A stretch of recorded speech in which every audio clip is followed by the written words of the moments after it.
Iran और Israeli जंग में हर चंद घंटों के बाद शिद्दत आती जा रही है। ये कशीदगी ना सिर्फ मशरिक़ वुस्ता बल्कि आलमी सतह पर भी खतरे की घंटी समझी जा रही है। ऐसे में दुनिया की नजरें फिर अमरीकी सदर डोनाल्ड ट्रंप पर लगी हुई हैं।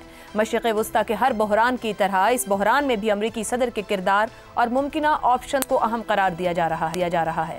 अमरीकी सदर डोनाल्ड ट्रंप ने कहा है कि वो ईरान के साथ जौहरी तनाज़े का मुकम्मल खात्मा चाहते हैं, सिर्फ जंग बंदी नहीं। उन्होंने इशारा दिया कि आला अमरीकी हुक्काम को ईरान से बातचीत के लिए भेजा जा सकता है। ट्रंप ने कहा कि इसराइल ईरान पर हमले नहीं रोकेगा और आने वाले दिनों में सूरत हाल मजीद वाज़ेह हो जाएगी।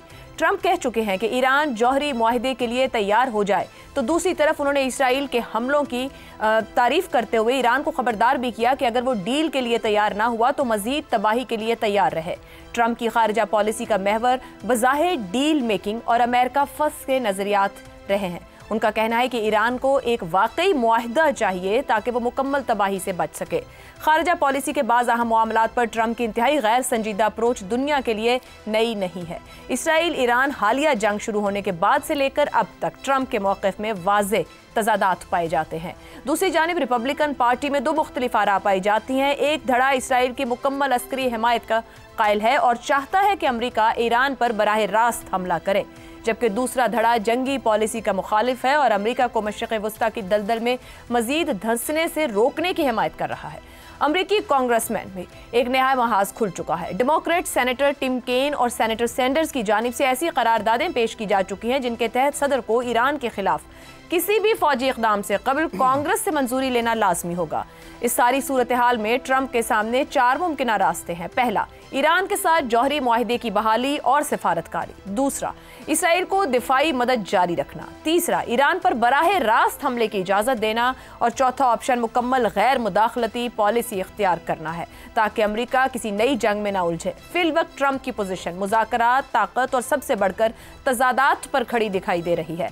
वो ईरान को एक तरफ मुज़ाकरात की मेज़ पर लाने की कोशिश कर रहे हैं तो दूसरी तरफ इसराइल को मजबूत दिफाई हिमायत का पैगाम भी दे रहे हैं। तहम रिपब्लिकन पार्टी के अंदरूनी इख्तिलाफात, कांग्रेस की रुकावटें, अमरीकी अवाम की जंग मुखालिफ राय और ईरान की मुज़ाहिमत ट्रंप के फैसलों पर गहरा असर डाल सकती है। ईरान और इसराइल के इस तनाज़े में ट्रंप का किरदार आने वाले हफ्तों या दिनों में नहीं बल्कि चंद घंटों में फैसला कुन साबित हो सकता है। इन्हीं ऑप्शन रखते हुए आखिर ट्रंप क्या फैसला ले सकते हैं, क्या इन ऑप्शंस में से किस ऑप्शन की तरफ बढ़ सकते हैं, इस पर गुफ्तगू करेंगे। मेरे साथ हैं हसन निसार, जैगम खान, शहजाद चौधरी, रजा रूमी और इफ्तिखार अहमद साहब। प्रोग्राम का सवाल आप सभी के लिए। ईरान इजराइल जंग 12 जून से ट्रंप की अगर मगर, ब्लैकमेलिंग और तजादात से भरपूर बयानात। आखिर ट्रंप ईरान में अपने कासिद भेजना चाहते हैं या बमबार तैयारे?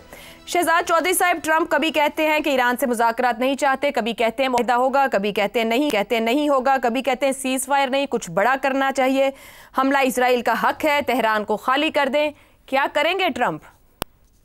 आयशा, ये क्या वजह है कि सिर्फ ट्रंप ही इस जंग को रुकवा सकते हैं? चीन या रूस क्यों नहीं रुकवा सकते? यानी मैं यूएनएससी की बात नहीं कर रहा जहां पर वीटो हो जाता है, लेकिन एक मॉरल जिम्मेदारी की बात है ना।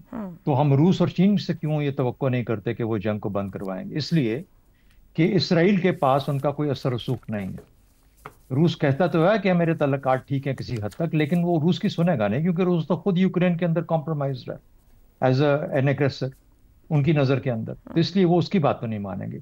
अब पहले एक तो ये हो गया कि सिर्फ इसलिए ट्रंप ही उसको रोक सकता है।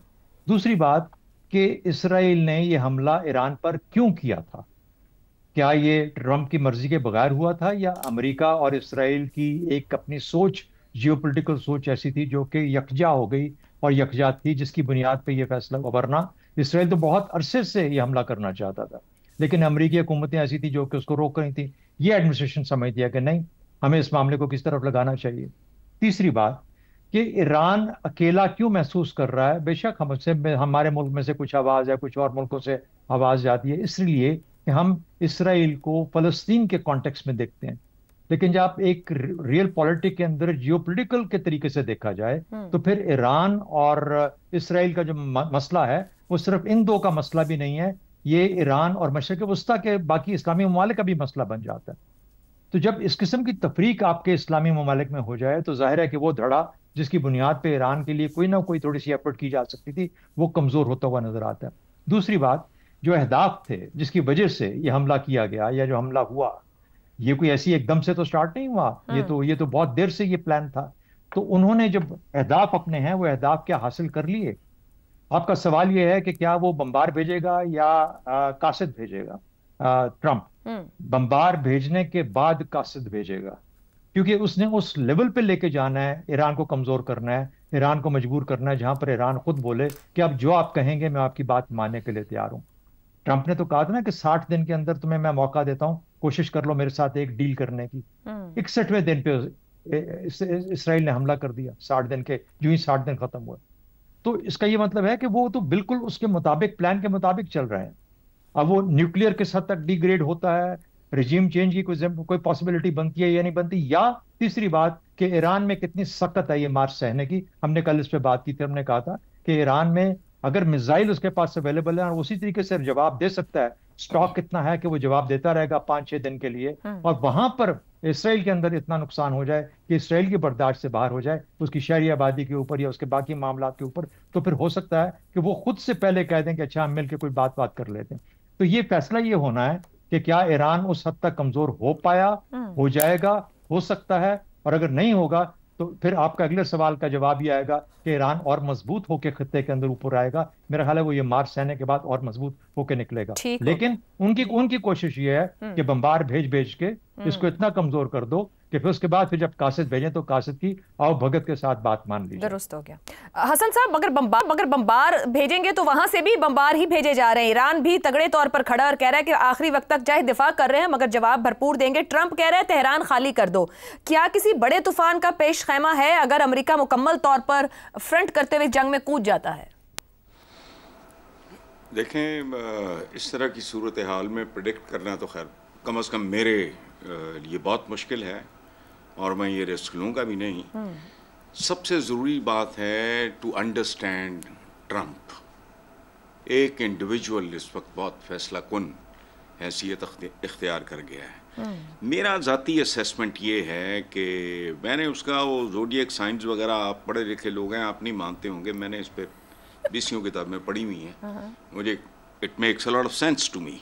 ये कोई ईमान का हिस्सा, अल्लाह माफ़ करे, नहीं है। अच्छा, सदर ट्रंप मेरे नज़दीक एक ऐसा आदमी है जो जैसा दिखाई देता है वैसा हरगिज नहीं है। वो गिरगिट की तरह रंग, बयान, एक्सप्रेशन सब कुछ तब्दील किसी भी वक्त कर सकता है। एक टर्म है उर्दू ज़बान में जो आप सबने सुनी होगी, वो टर्म क्या है? ठंडा दोज़ख। अब दोज़ख ठंडा नहीं होता, लेकिन ठंडा दोज़ख, वो ठंडा दोज़ख है सज्जी दिखा के खबी मारने वाला। ये सियासतदान मत भूलें कि बेसिकली एक कारोबारी है और एक कारोबारी की औलाद है, और इसके ख़ानदान की तारीख में ये पहला आदमी है जो पॉलिटिक्स में आया है। तो बड़कों और बम्बार तैयारों में थोड़ा फ़र्क है। और अमेरिका की अंदरूनी सूरत हाल की झलकियाँ चंद आप खुद दिखा चुकी हैं। वो हम जैसा मुल्क तो नहीं है, वरना सुपर पावर ना होता। तो जो उधर को कैंपेन चल रही है वो कितनी हाइप और कितनी हाइट लेती है मैं नहीं जानता। आखिरी बात अर्ज कर दूं कि ईरान की मौजूदा रजीम से गुलामी की तवक्को रखना मेरा ख्याल है बहुत बड़ी जहालत होगी। ठीक हो, वो मुकम्मल बर्बादी कबूल कर लेंगे, इससे आगे नहीं। तो Trump is not going to succeed that way. ठीक हो गया, अगर कुछ करेगा भी। दुरुस्त।